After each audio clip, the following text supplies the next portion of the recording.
ডাকসু সভাপতি সাদিক কায়েমের বিয়ের মোনাজাত পরিচালনা করেছেন জামাতের সম্মানিত আমির ডক্টর শফিকুর রহমান। এটা নিয়ে দেখলাম সোশ্যাল মিডিয়ায় খুব ট্রল হচ্ছে। একজন দর্শক তিনি বলেছেন যেখানে অনেক আলেম আছে, আর মোনাজাতের একটা আদব হলো একজন আলেম মোনাজাত করবে, যেখানে অসংখ্য আলেম আছে সেখানে একজন বে আলেম আলেমহীন আমির জামাতের আমির ডক্টর শফিকুর রহমান কেন মোনাজাত করলো? এটা কখনোই ঠিক না। সে যেখানে যোগ্য অনেক আলেম মুনাজাত পরিচালনা করার মতন আছে। সম্মানিত বন্ধুগণ, আমার ভাইরা আসলে এই যে দর্শক যারা এরকম মন্তব্য করতেছে মূলত দুটি কারণে মন্তব্য করছে। একটা হলো এদের মধ্যে রয়েছে হিংসা, দুই নাম্বার কথা হচ্ছে এরা মুনাজাত সম্পর্কে ভালো জ্ঞান রাখে না। আসলে মুনাজাত করার জন্য কোনো আলেম টামের প্রয়োজন হয় না, কোনো আলেমের দরকার নাই। যে কেউ মুনাজাত করতে পারে। মুনাজাত আল্লাহর কাছে দোয়া করা, দোয়া যে কেউ করতে পারে। আলেম হতে হবে মুনাজাত করার জন্য, এটা সত্য না। আর এবং জামাতের আমির যে মুনাজাত গুলো করেছে, মুনাজাতে যে কথাগুলো বলেছে খুব সুন্দর কথা বলেছে। অনেক আলেমই এই কথাগুলো বলতে পারে না, যে কথাগুলো জামাতের আমির তার মুনাজাতের মধ্যে বলছে। ভাই, অবশ্যই একজন ব্যক্তির ভুল ধরতে হবে, কিন্তু সব ভুল তো ধরা যাবে না। যে ভুলগুলো ভুল না সেগুলো ভুল ধরবেন কেন? মুনাজাতের জন্য আলেম হতে হবে এই শর্ত কোথায় আছে? আপনি ইসলাম সম্পর্কে জানেন না, তাই এমন একটা মন্তব্য ছড়িয়ে দিয়েছেন। সম্মানিত বন্ধুগণ, আমার ভাইরা, তিনি তার মোনাজাতের মধ্যে বলেছেন, আই আল্লাহ, এই যে নবদম্পতি আছে এই নবদম্পতিকে তুমি তাহের তাহেরা বানিয়ে দাও, মুজাহিদ মুজাহিদা বানিয়ে দাও, তারপর ইসলামের সৈনিক বানিয়ে দাও। খুব সুন্দর দোয়া করেছেন। আমি স্ক্রিনে এই দোয়াটাও দিয়ে দিচ্ছি, আপনারা একটু শুনে নেন। তারা যেন তাহের তাহেরা হয়, মুজাহিদ মুজাহিদা হয়, তাইয়্যিব তাইয়্যিবা হয়। আর রব্বুল আলামিন এদের দ্বারা দুনিয়া এবং আখিরাতে তাদের দুই পরিবারের মুখকে তুমি উজ্জ্বল করিও মাওলা, সম্মানিত করিও, মর্যাদা দান করিও মাহবুব। ইয়া রব্বুল আলামিন তাদের আজকের যে পথ চলা শুরু হলো, একে অন্যের দ্বারা দিনের পথে চলাকে তুমি মাহবুব ত্বরান্বিত করে দিও। সম্মানিত বন্ধুগণ, আমার ভাইয়েরা আমার, তো এই মোনাজাতটা তো শুনলেন, খুব সুন্দর মোনাজাত। তাহলে এই যে আমাদের সমাজে একটা ভুল প্রচলন রয়েছে যে মোনাজাত করার জন্য আলেম হতে হবে, এটা সত্য না। মোনাজাত হওয়ার যে মোনাজাত কাউকে করাতে হলে সে লোকটা মুত্তাকিন যদি ব্যক্তি হয়, সে যদি আল্লাহওয়ালা ব্যক্তি হয়, নামাজি কালামি ব্যক্তি হয়, সে অবশ্যই মোনাজাত করতে পারে। এমনকি বাবা মার জন্য যদি তার সন্তানটা খারাপও হয়, দেখা যাচ্ছে বিভিন্ন অপকর্মের সাথে জড়িত, তাও সে বাবার জন্য মোনাজাত করতে পারে, সমস্যা নাই। কারণ আল্লাহর রাসূল বলেছেন, সন্তান যদি তার বাবা মার জন্য দোয়া করে, দোয়া অবশ্যই কবুল হয়, সে সন্তানটা খারাপ হলেও সমস্যা নেই। এখানে কিন্তু সত্য দেনি হাদিসের মধ্যে যে খারাপ যে সন্তান, সেই সন্তান মা বাবার জন্য দোয়া করতে পারবে না, এমনটা নাই। তবে দোয়ার জন্য আলেম হওয়া সত্য নাই ভাইরা আমার। দোয়ার জন্য কি নাই? আলেম হওয়া সত্য নাই। অতএব আপনারা যারা এই যে অযথা মন্তব্য করছেন, সব বিষয়ে কেন নেগেটিভ মন্তব্য করবেন?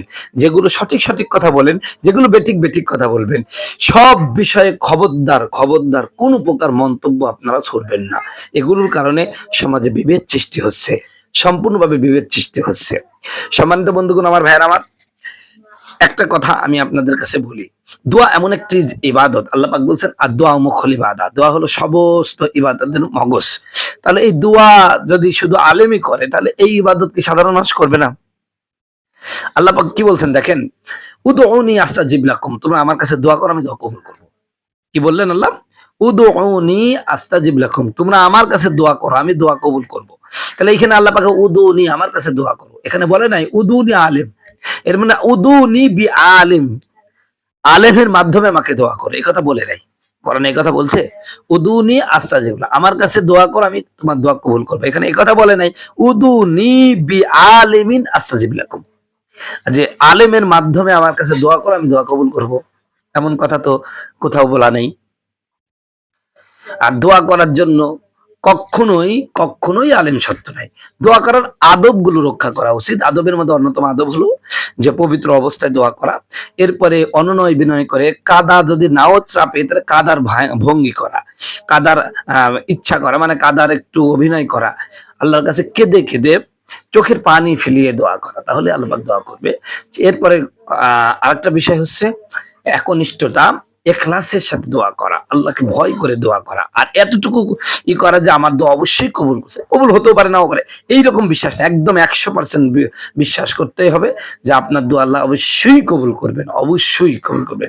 যদি দোয়ার মধ্যে শুধু কোনো প্রকার দোদল্যমান থাকে তাহলে কিন্তু হবে না। আল্লাহ যে দোয়াই করেন আল্লাহ কবুল করেন, কিছু আল্লাহ সাথে সাথে দেন আর কিছু পরবর্তীতে দেন, সময় নেন, কারণ এটা বান্দার জন্যই করেন।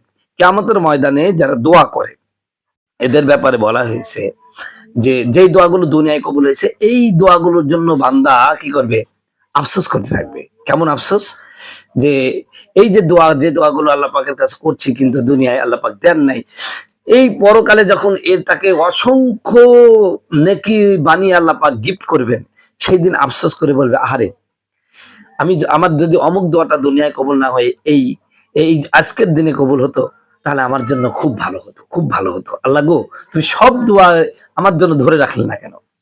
এই জন্য এই দোয়ার একটা প্রতিদান আছে, প্রতিটা দোয়াই আল্লাহ কবুল করে। তবে আপনাদের কাছে অনুরোধ করব যে দোয়ার মধ্যে কি থাকতে হবে, একনিষ্ঠতা থাকতে হবে, এবং আল্লাহর কাছে অবশ্যই আল্লাহ কবুল করেছেন এই বিশ্বাস অবশ্যই থাকতে হবে। এই বিশ্বাস যারা আছে আল্লাহ পাক তার দোয়া কবুল করবেন, এতে কোনো সন্দেহ নাই। তো যাই হোক, আমি হয়তো আপনাদের কথাটা বোঝাতে পারছি যে দোয়া করার জন্য কোনো আলেম সত্য না, যে কোনো ব্যক্তি আল্লাহর কাছে দোয়া করতে পারে, এখানে কোনো আলেম হওয়ার শর্ত আরোপ করে নাই। আল্লাহ সুবহানাহু ওয়া তাআলা আমাদের এই কথাগুলো বুঝে আমল করার তৌফিক দান করুন। সম্মানিত ভাইরা, আমার এই চ্যানেলটা আমি সমসাময়িক বিষয় নিয়ে কথা বলি, আপনারা সবাই সাবস্ক্রাইব করবেন ইনশাআল্লাহ।